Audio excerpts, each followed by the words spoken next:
Coming up, iron ore prices slide. We're on US inflation watch and that age-old question, property versus shares. That's all next.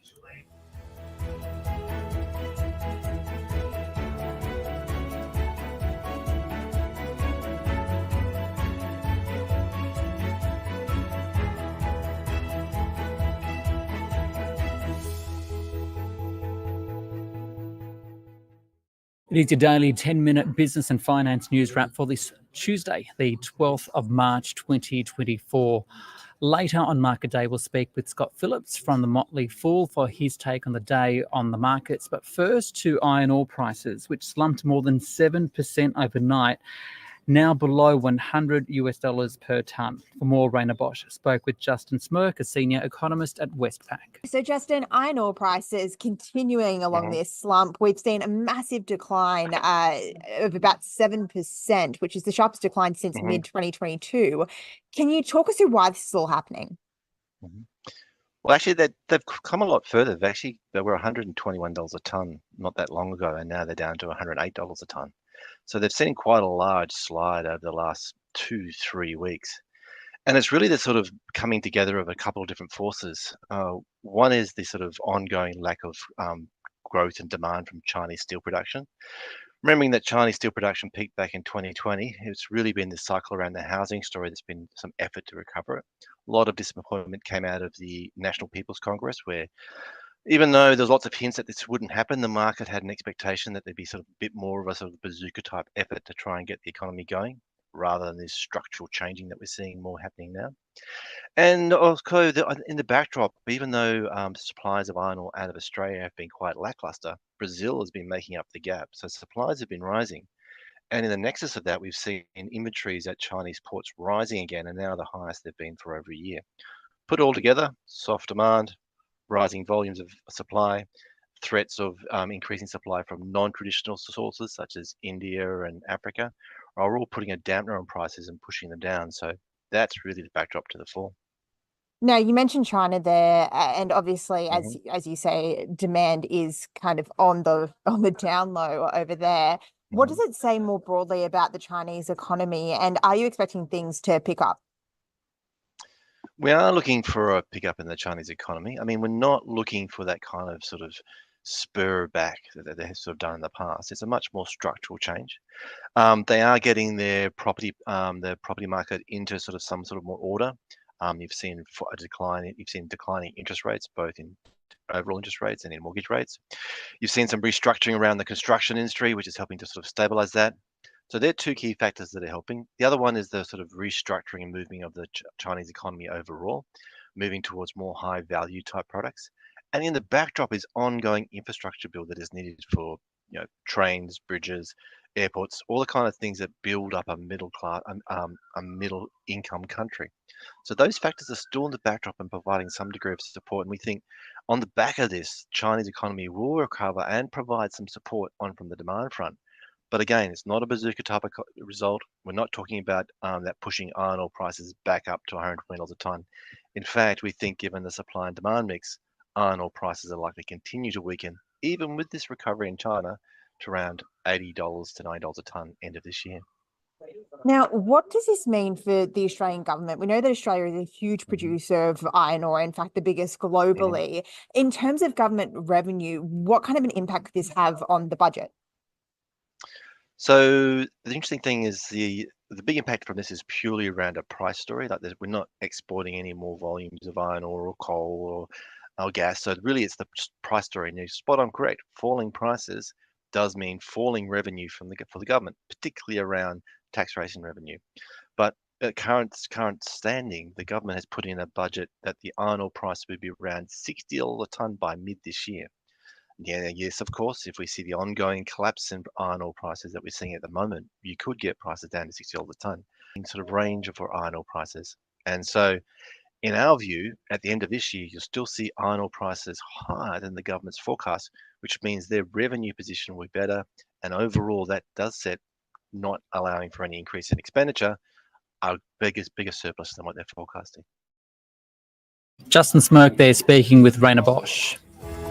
Now, Market Day on the SBS On The Money podcast. It's a pretty flat day on the share market today. The S&P ASX 200 up only just by 0.1%, 7,712. For more on the day's market moves, I spoke with Scott Phillips, Chief Investment Officer at the Motley Fool.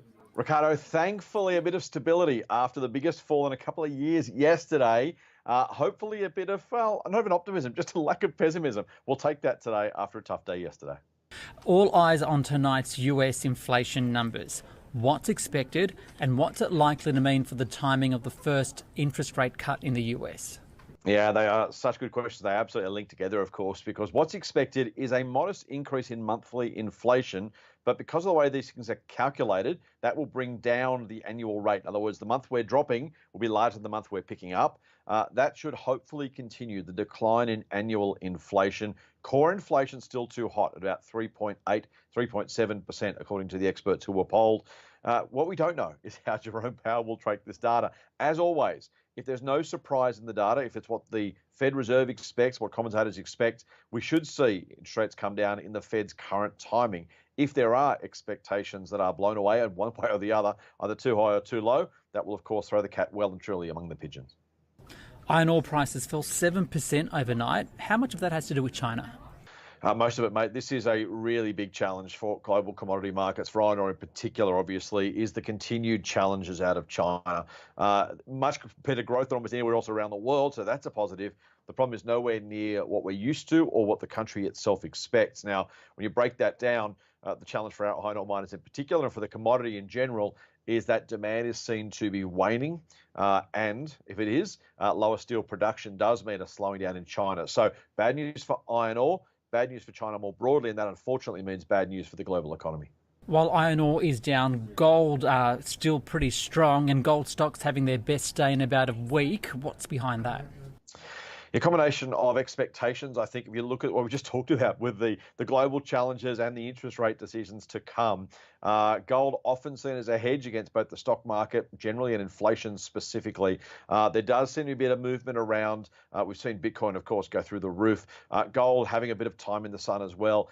Largely that question of what do investors expect? What do they need to be prepared for? There are some concerns. See, Jamie Dimon, the CEO and chair of JP Morgan Chase, out today saying possibly a 2/3 chance of a global recession. That's got people a little worried.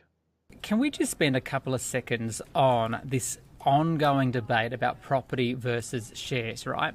The Bureau of Statistics today showed that the total value of dwellings in Australia rose by $624 billion or 6.4%, right?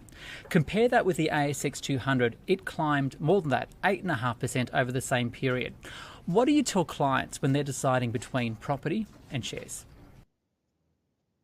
So I'm a shares guy, so people will expect me to say shares and take that with a grain of salt because I will, not because I work for a company that picks shares, but more specifically because the local property market can only grow at the rate effectively of wages over time. We can play with interest rates, we can play with loan valuation ratios, those things kind of push things around, but at the end of the day, your ability to pay the rent or pay the mortgage is what's going to determine prices over the long term. Now, we've had a lot of different things in the past. Moving forward, that's likely to be the most likely outcome. Now, think about shares. It's a subset of the business community. Now, if you took a subset of property and then a subset of shares or a subset of businesses, you might have a different conversation. But if property as a whole can only over time go up as fast as wages, yet this small subset, the 1,500 odd companies on the ASX, can grow their profits and have traditionally faster than the rest of the economy, I think shares are probably over the long term the better bet from here.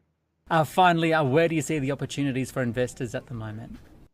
Mate, I've been talking about retail for quite a while now, about 6 months, and frankly, the shares are up pretty nicely, which is always good, but I think there's still some opportunity left there. If you look at some of the price-earnings ratio, some of the valuations of some of our more higher quality, stable, long-term success retailers, think about Harvey Norman, JB Hi-Fi, plenty of others besides, they're on higher PEs than they were 6 months ago, but still really low relative to the long-term future. I would suspect there's still some value left there.